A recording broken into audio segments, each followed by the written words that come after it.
L'assainissement est l'affaire de tous et nul ne saurait rester en marge. Femmes, hommes, enfants, décideurs politiques et organisations de la société civile doivent se donner la main. Et ce n'est pas ce panel qui dira le contraire.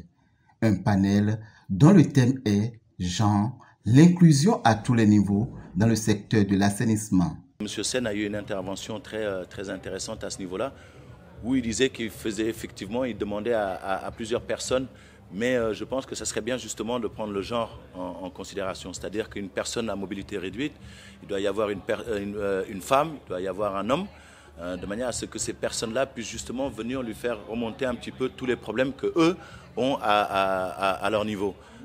Qui puissent un petit peu représenter toutes ces personnes qui n'ont pas justement accès à lui. Nous avons parlé essentiellement de la manière dont il fallait inclure le genre dans tout ce qui est problématique de l'eau et de l'assainissement, et les débats ont essentiellement porté sur donc la participation féminine, les difficultés des femmes lors de leur menstrue, lors de la gestion de leur hygiène menstruelle, et les difficultés qu'elles ont également pour accéder à des structures saines, des toilettes accessibles, des toilettes utilisables et à l'accès à l'eau également. Au cours de ce rendez-vous d'idées, les personnes à déficience intellectuelle ont eu également leur porte-voix, car les questions de l'eau et de l'assainissement font partie de leur quotidien. Une cible qui est assez souvent oubliée, qui n'est pas prise en compte dans les politiques publiques et dont les difficultés ne sont pas souvent cernées. Et si ces difficultés ne sont pas cernées, elles ne peuvent être résolues.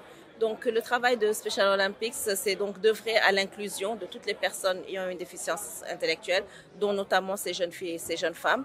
Et nous avons eu à présenter les difficultés auxquelles elles sont confrontées, mais également les solutions que nous avons pu apporter pour faire face à cela.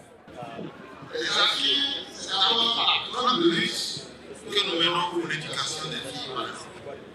La grande lutte que nous menons pour que l'école soit une école inclusive. Que l'école soit ouverte à tous les enfants du pays. Que l'école soit ouverte aux personnes vulnérables. Que l'école soit suffisamment fréquentée par les filles. Et donc, le taux de scolarisation qui gagne constitue un acquis que plus tard, pour demain, à l'avenir, les femmes auront un grand pouvoir de décision. Les femmes vont occuper une place plus importante, de plus en plus importante.